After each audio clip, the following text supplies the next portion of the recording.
Hi guys, welcome back to the Pride of the Villa. So I am joined with the man, the myth, and the bloody legend, Ben Law. Ben Law, how are you doing? How are you doing? Ben Law is dripping and swipping.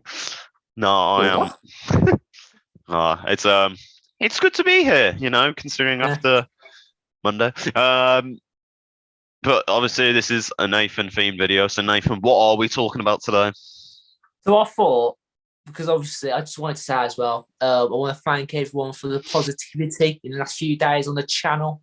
Um, I just wanted to say for the new viewers, we are the best way I can put it, we are a no bullshit channel. We will tell you how it is. If players aren't acting up right, if the manager has to go, which he does, let's be honest. It's just anything negative going on or anything positive going on, we will tell you. But today's video, I thought, is a relevant one, talking about what our best 11 is right now, because obviously we are suffering from some major injuries. Not ideal ones, let's be honest. Kamara, Carlos, Dina. And yeah, we're just going to go straight through. So yeah, if you're going to stick around, please subscribe to the channel. We know you want to now. Get us to 1,000 subscribers. And yeah, we'll just get straight into the video right now. So we're going to go with a 4-3-3 for this video. And I don't think there will be any shocks with what I say. So what we're going to do, I'm going to say my best starting 11, and then Ben will say his. So I'm going to go with Martinez, obviously, as a keeper. Back four, Young, Mings, Chambers, and Cash. Obviously, Chambers coming in because I'm yet to see what he does wrong, really. I'm still yet to see what he does wrong. I don't know about you, but I've never seen him make a mistake with us. He scored a worldie against Leeds, so we know he can score goals. That assist against Southampton last season was just beautiful. But I just don't know why he's such like an outcast right now. Like he's getting no game time at all. I thought when we bought him from Arsenal, he would be a starter, let's be honest. But, with Konza, as much as everyone says Mings is the one with mistakes, I think Konza's the one with more mistakes and real vital ones. Like last game, he nearly gave a penalty away straight away. So, yeah, that will be my back four. And in midfield, I'm going Ramsey, Luiz, and Den Donker. Donker, go on. Den Donker. I don't know. At the end of the day, he came on last game. He did nothing wrong. Yeah, but he didn't do anything wrong. He just kept him. Yeah, but he didn't do anything. It was the same. It was the same with Southampton. He didn't do anything. He doesn't do anything. You don't even know. You don't even notice he's on the pitch. That's the thing. You realise, oh, Den Donker's been brought on. Oh, we'll see what he's going to bring to us. And then you watch it 10 minutes later, you realise he's not done anything. Does he offer more than McGinn in that role? Yes or no? No. How can you say that? The guy, when you give him the ball, he doesn't do anything. We've seen him been brought on for like 10, 20, 15 minutes. What the hell's happened to him? People are blaming the captaincy. I don't think that since he's not even before, he's just not a captain. Let's just be honest, he's definitely not a captain. But before he was the captain, I thought he was bang average for every game. Yeah, he would have a one in a lifetime good game with us. But then he goes over to Scotland and he's always man of the match, getting like a 9.5 rating. He's our Aaron Ramsey. That's what he is. He's our Aaron Ramsey. Just like when Arsenal fans complained that they got a different Aaron Ramsey compared to Wales and Arsenal. He's our case. We've got a different one that plays for Scotland and for Aston Villa. I don't get the dynamic of it. But in saying that, he offers more than Den Donker in that position. Would I like to see him being started? No. Because I think I've always said this from time now. Every season he's reclined and declined into a much worse player. He's been absolutely shocking this season. And it's not showing that, you're afraid to give the captaincy to Mings because you didn't think of him as much of a leader as McGinn, yet you're willing to sub off your captain. It's very hypocritical. It's very going back on your word. And ultimately, you're listening to what people say. You can see it when he's not doing well. Why is it? You know what I mean? Why are we starting games with him when we know he's not going to do anything? It's like, I don't want to keep going back to Monday night, but, everyone says the same thing. It's literally all over. It was all over Twitter. Why are you heading the ball when all you seem to want to do is smash? Me with that, honestly. When Why I do you want saw to? that, I was raging. The TV nearly collapsed. I just could No, I'm not telling you, believe my why are you eyes. heading the ball that close in when all you want to do is smash the ball anyway? Considering you like taking pot shots outside the box, why are you not taking that shot? Why are you heading it? And even when he heads it, it's not even on target. It's like he's Yeah, even but trying to pass it think out about wide. this. Think about it this way. The ball was sort of foot level. Why is he not hitting it? And he's open as You've time. He's got a got man time there. for it. Are you passing? Are you trying to score? If you're trying to score, surely you bang it in with your foot. But why is he going for the header? Anyway, It makes absolutely no sense. Fuck that At the game. end of the day, Carry on. I can't get mad at it. But yeah, this might surprise everyone. So, my front three: Coutinho, Watkins, and McGinn. Yeah, I want to see Gerrard play McGinn in a more attacking role, as sort of a centre forward, as Scotland playing. I'm not saying like experiment with it, but surely we've got to try it. If it doesn't work, then yeah, we know he's just not good enough for Villa. Maybe in January, the summer, that'll be McGinn's time with Villa. But I'm not saying this against Chelsea next game, because obviously we know we're going to get battered, but I just want to see us play McGinn in a role where we know he could be suited to, where we know, for Scotland, he's banging goals in left, right, and centre. But as I say, if it doesn't work out, it does not work out. And obviously, I've gone with Coutinho. People probably would have said Buendia, but I'm sort of thinking now Buendia probably is that impact sub. Like, in a sense, he does really change the game. When I saw him start against Nottingham, there was a little bit of a change, but it wasn't anything big. There was no creativity. I'd like to see Buendia sort of in like a central role as well, like give him more freedom, the shackles off, I guess, to see what he can do. But at the end of the day, there's so many combinations we can use. But at the end of the day, literally every one of our players, except for Ashley Young, is just terribly off form. And with Watkins, I've got to say as well, I will back him up. Everything's there with him. I know you don't like it, but everything's there. It's not. No. It's not that I don't like him. It's just like you cannot deny the fact that he's just been under. Not in the way. It's the fact that he just doesn't do anything up front. And for this clinical striker, okay, admittedly, yes, in his first season, he got 15 plus goals. Fair enough. That's perfectly fine. Last season, 10 goals was it?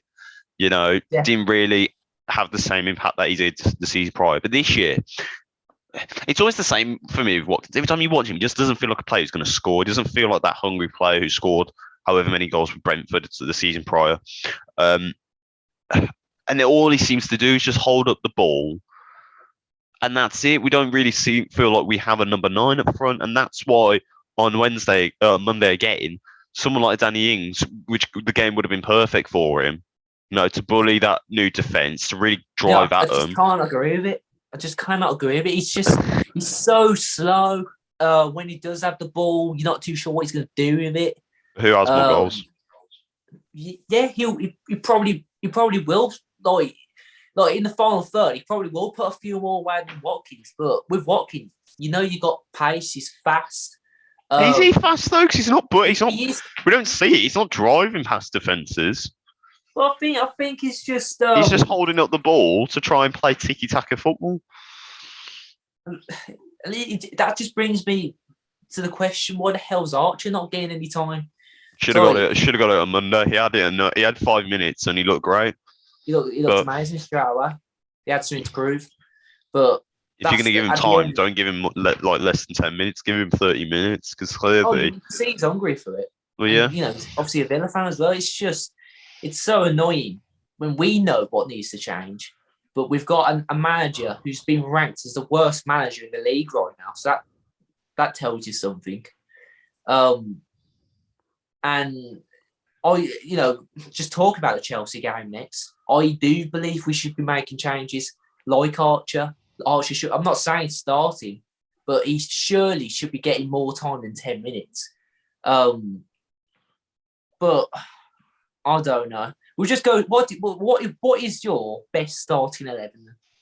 Right then, I'm going to take into consideration. I'm taking this more into the short term rather than long term. I don't want to see it going ahead. We're not going to include injuries. Yeah. Obviously, we're playing Chelsea next. Yeah. There is no confidence in me that we're going to win, even though it's a must-win game. Somehow, it's not going to happen. We're going to get trounced. No, Douglas Luiz said we're going to win.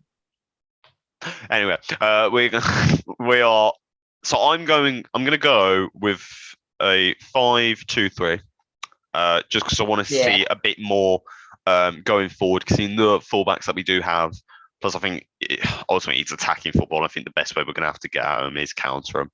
So I'm going to sit with Martinez in goal. Left back, it's got to be Ashley Young, just because I think he's been Aston Villa's best player this season. 100%.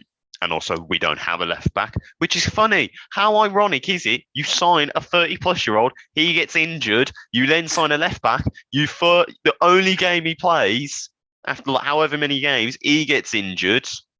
Great man management there, you idiot. Centre halves, then I'm going to go with Mings, Bednarek, and Chambers, just because I think you sign Bednarek for the whole reason to play him. I think it's a shambles that he's not playing as well, because I think he looked quite decent. I thought he was good when he came on against, who was it again?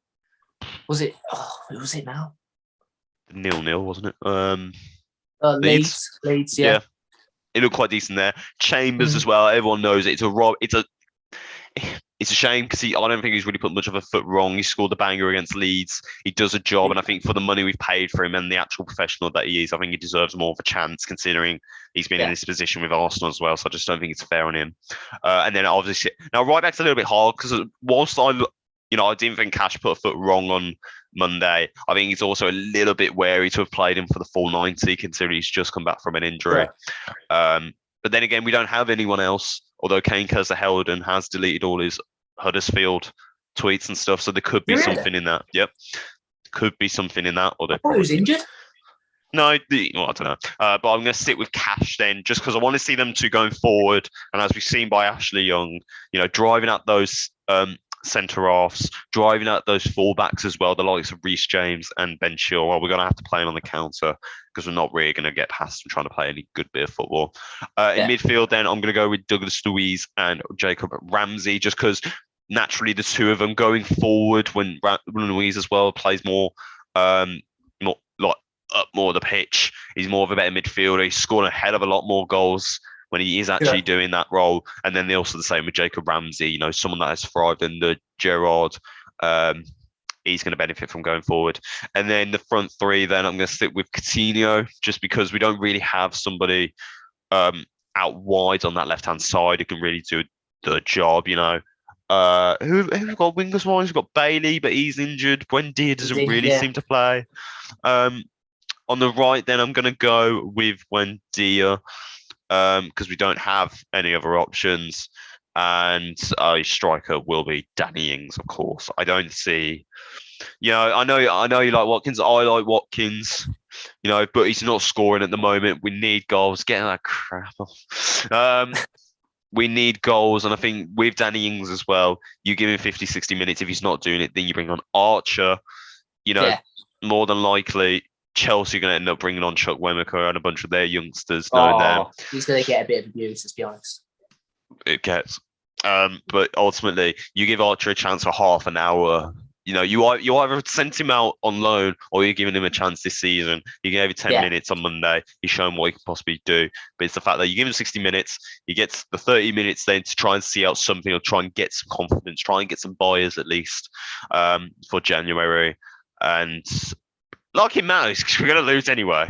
But it's ultimately about just trying to hit Chelsea on the counter. They're going to be playing very dangerous football going ahead. The likes of Raheem Sterling, Kai Havertz, Mason Mount as well. They're going to play Reece James and Ben Chilwell. They're going to have too much for us, but we've got to make sure that if we're going to play that attacking ball, we're going to hit him on the counter and try and at least snatch a goal. As we're playing at home as well, the fans want to see attacking football. It's the best way to go and just really play it on them whilst also having a bit of structure back defensively with the three centre halves. Yeah. Well, I've got to say that does sound like a good, strong team. We know it's not going to happen. No, let's be honest. Of course Steven Gerrard is the most unstylish football manager I have seen in a long time at Aston Villa, and it does just cry out for him to just leave now. As I said in the last video, I'm not going to slag him off or anything. He just does not match Aston Villa. He hasn't got the point though. It's with the fans or the players. Let's be honest. It's done. It's as you've said though. We've had 3 or 4 years of building up Villa again, and finally finding that sense of pride again in supporting the club, and it feeling exciting again to watch Aston Villa. And then we come with Steven Gerrard, who taking the life out of the club with the boring football, clearly showing that the project isn't working. This has a lot of it. It has the fact that Perzo as well really needs to seriously be questioned, if not him out the door as well, because decision making, some of the decisions he's also been a part of. Apparently, he's the one who's having a major influence in Gerrard not even being considered to be leaving right now. Even though the form is shocking, and we're only 3. I get the understand right. We're 3 points off the relegation, but also I think it's like 5 points off 8th or whatever. Right. That's not the point, though. You take advantage of those leads. Well, that's what they all say. Forest games. It's just not. That's not the way you take. Unbeaten in 4, 3 of them are draws. Okay, the Man City one, it's fine. Oh yeah. But you can't keep drawing games when you need points. We're nearly a third of the way into the season already. And we're 16th again. We're not matching that top 6 ambition. We're not matching it. The football's crap. The fan zone's crap. When you've got everyone on Twitter under the likes of Neil Warnock, Talk Sport, former players and managers saying it, even the Leeds manager saying it as well, when the football is that crap, you've got to go. Not to also mention, as I said, you don't want to personally go into people, but just how cold and bitter and quite frankly up his own arse he comes across. Gerrard, the fact that the other day apparently he refused photos with fans came across quite rude. Dean Smith, things like that. Dean, you may have lost 5-0, but at least he might even talk to you for really. I don't care. I don't care who you think you are. Your career's past you now. All you are is a Liverpool legend. You're not a legend to Villa. You're not even John Terry. A lot of people don't like John Terry, but to us, we all liked him because as a player, you appreciate what he did, and managerially, what he actually meant going forward for the club. The fact that he continued to go on. Steven Gerrard is not Aston Villa, and whether that replacement is to come in the near future, whether that is a Pochettino, a Sean Dyche, a Thomas Frank. What do you think about that? Like, out of everyone I see in that video, who do you think's the best?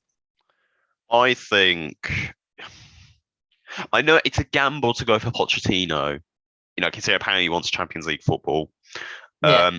But he's the guy who's going to get it in shape as well. And unlike Gerrard, a big name who actually knows what he's doing as well. Again, with the links with Southampton, it makes sense there. If that wasn't possible, I would seriously go all out for Thomas Frank.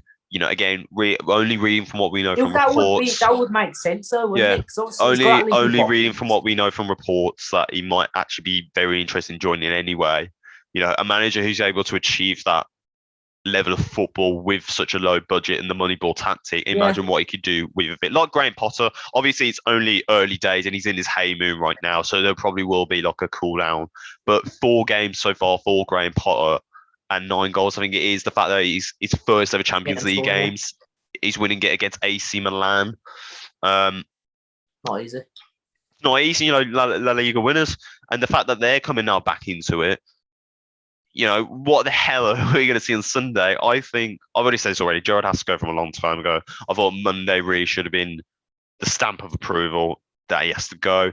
Sunday probably will not change much of anything, just be like, I would say, I hope they make a decision after the Chelsea game, but they won't. It's got to be in it. There's got to be 2 more games in it. Who are we playing? Like Newcastle, It's either Newcastle or Fulham. Newcastle and Fulham, yeah.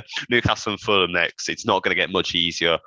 Just sack him, pay the big money for Pochettino, or give that tempting offer to Thomas Frank, give him the money that perhaps we can offer more than Brentford, and then not right off this season, but like we give him time. That's the thing. Because he's going to need time, but ultimately, just re-establish ourselves, find that identity, and perhaps just lower the expectations of the club. Stop selling us a fake dream. That's never Oh going to yeah, happen. the big one they said top 7. We're You can't nowhere be near, and we're square. no, and we're nowhere near top 7. So stop lying Not to even us. 10. Ultimately, lower your ambitions, and if not, Perzo, can go as well because he's not the one who isn't at fault here as well. He's got some big decisions in the club as well, so he needs to be looked Yeah. at. And ultimately, just made the right decision with the right amount of time.